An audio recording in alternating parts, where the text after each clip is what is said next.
Olá amigos, eu sou o Paulo novamente aqui no meu canal falando sobre sexualidade masculina, sobre o mundo masculino. E hoje eu resolvi fazer um rascunho. Eu não sei nem se vou publicar esse vídeo no YouTube, no meu canal. É só um rascunho mesmo, posso depois melhorar e conversar com amigos para discutir essa questão, mas antes que eu esqueça, eu resolvi gravar para ficar com essa informação. Eu assisti esse fim de semana o filme do Coringa e muitas pessoas me perguntavam as questões que envolvem, se como é que é essa questão da saúde mental, se de uma hora para outra uma pessoa pode surtar e tornar-se agressivo, né? Então eu resolvi escrever isso aqui, aproveitando o gancho que a gente vem falando sobre teoria polivagal. Peço desculpas pela forma tão amadora, né? Eu posso um dia preparar isso digitalmente, né? Mas vamos lá, o que importa é ficar algo compreendido. A teoria polivagal eu já gravei alguns vídeos, e aí quem ainda não assistiu, recomendo assistir. Resumindo, a evolução trazida pelo pesquisador Porges sobre a evolução do sistema nervoso autônomo vem desde os peixes cartilaginosos, que é o sistema parasimpático dorsal, depois evoluiu para os répteis, que é o sistema simpático, que é o segundo nível de evolução do sistema nervoso autônomo, até finalmente vir para os mamíferos, que é o sistema parasimpático ventral. Então, frente a um trauma, a resposta que todos nós mamíferos temos é um conjunto de 3 sistemas, né? Que originalmente é dos peixes cartilaginosos, que normalmente é um congelamento, poupar energia, adormecer, fingir-se de morto. A de luta e fuga, que é dos répteis, sem resquícios, sem resíduos de trauma. E o dos mais evoluídos, que são os mamíferos, que é o sistema parasimpático ventral, que tem formas de verbalizar, pedir ajuda e funciona dessa forma no ser humano. Só que, dependendo do nível de trauma, da descarga adrenérgica de cortisol no momento do trauma, pode haver uma dissociação. A gente não se lembrar de reagir dessa forma e reagir mais de forma reptiliana, ou ser tão forte que a resposta pode ser puramente parasimpática dorsal, ou seja, congelamento e apagamento de memória. No caso do Coringa, no filme eu teria que ver várias vezes para ver se tem mais detalhes, mas parece que existe uma forte componente da mãe já ser uma doente mental. Não está muito bem definido, talvez, qual seria a doença dela, mas passaria para o Coringa uma probabilidade de desenvolver também alguma doença mental. Acrescido os traumas citados, que ele era abusado e talvez agredido brutalmente pelos amantes da mãe, era amarrado em situações muito constrangedoras, que aumentariam as potencialidades de doença mental que ele já traria da mãe. A gente não sabe quem é o pai, se teria um atenuante ou um agravante nessa situação. E pela epigenética, hoje em dia também já se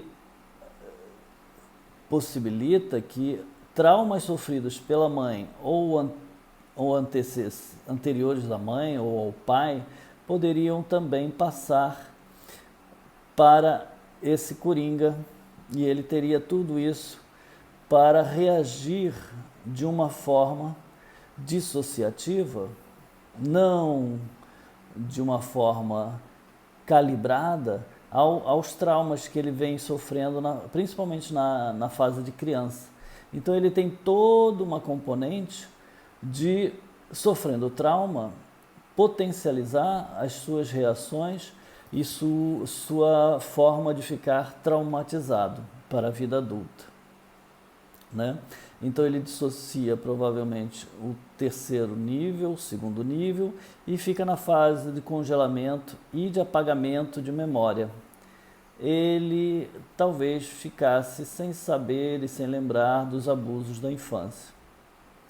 Provavelmente ele teria uma região de amígdala bem desenvolvida e hipocampo pouco desenvolvido, dando dificuldades de aprendizado, dificuldades de cognição, mas um indivíduo funcional dentro daquela forma que é apresentado no filme, trabalhando com uma atividade sem muitos recursos intelectuais, ele não consegue redigir corretamente piadas, ele cumpre papel social sem incomodar ninguém, vivendo em sociedade como um palhaço.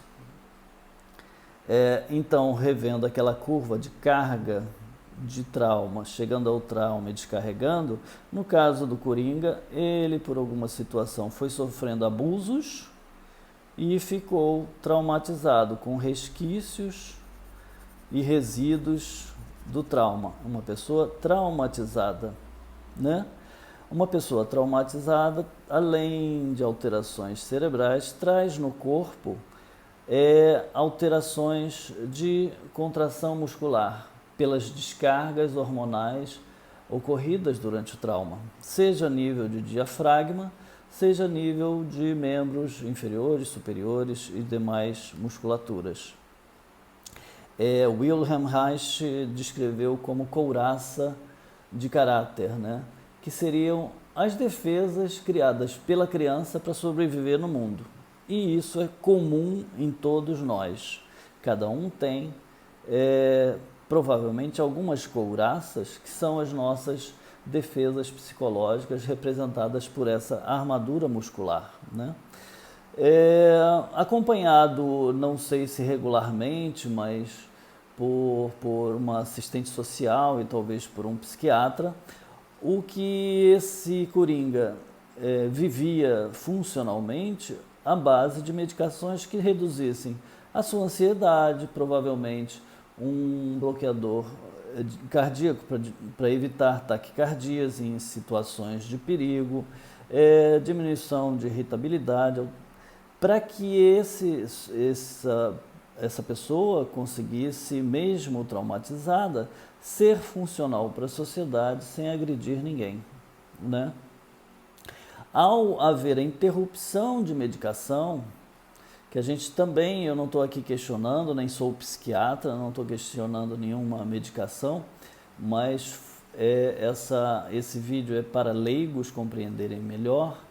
A interrupção, seja por que motivo for, seja por questões de falta de medicação, alterações de políticas, não importa, propiciam que esse indivíduo comece a ter flashbacks, e esses flashbacks são memórias invasivas, né? E diálogos e delírios, muitas vezes, alucinações, ilusões, podem causar surtos desde agressivos ou não agressivos. Existem indivíduos que os surtos são de tirar a roupa e sair nu pela rua, né? Sem que tenha um componente agressivo. Cada indivíduo que pode ter uma resposta de acordo com a sua experiência de vida, de acordo com o que ele traz de lixo traumático, né? Por isso que pode ser uma bomba relógio, né? Porque aí a gente já está falando de uma patologia que pelo DSM é codificado como TEPT, ou seja, transtorno de estresse pós-traumático. Em inglês, Post-Traumatic Stress Disorder, que tem vários critérios. Agora a gente já está no DSM-5, que categoriza o que seria um transtorno de estresse pós-traumático, mas principalmente memórias e pensamentos invasivos. Mas tem que haver durante um período de tempo para que isso ocorra, né? Além das medicações e do tratamento psiquiátrico, é importante um trabalho de psicoterapia corporal, né? Atuar no corpo, mas não diretamente, jamais acessando diretamente as memórias traumáticas. Não, nada disso. O doente é que lentamente pode ir acessando não o trauma, mas os gatilhos que remetem a um medo, a uma ansiedade e a um temor que muitas vezes ele não consegue identificar, porque a memória está apagada. Mas ao desbloquear esses gatilhos no corpo, seja através de toque principalmente, massagens, autotoque, consiga lentamente ir tirando esse medo, essa apreensão, essa ansiedade desse indivíduo, mas a um nível controlado, concomitantemente a um tratamento medicamentoso normalmente, né? Então, isso permite o doente acessar lentamente seus gatilhos sem focar em memórias, né? Isso é o que a gente veria. E isso é muito comum no caso do TEPT, né? Por exemplo, soldados com traumas de guerra, de estupros coletivos, com matanças, chacinas, indivíduos com abuso sexual na infância, que é dos mais graves. Já existem artigos que eu referenciei em um outro vídeo sobre cidades violentas como Rio de Janeiro e São Paulo, em que as pessoas podem ter resíduos traumáticos, né? E não acompanhados por profissionais da área da saúde mental, podem gerar situações de flashbacks e alguns afetando a própria vida da pessoa ou até causando alguns embaraços sociais, não que sejam todos violentos, tá certo? Então foi só um esclarecimento sobre essa questão do belo filme do Coringa, em que abordaram muito bem a questão dos cuidados que se deva ter com o doente que sofre de transtorno de estresse pós-traumático, independentemente se ele é um esquizofrênico, se tem uma desordem de personalidade, dupla personalidade, se é um epilético com foco psicótico, independente do diagnóstico da doença, né? São os cuidados que se deve ter em controlar, em cuidar das pessoas que sofreram traumas. Tá certo? Um abraço.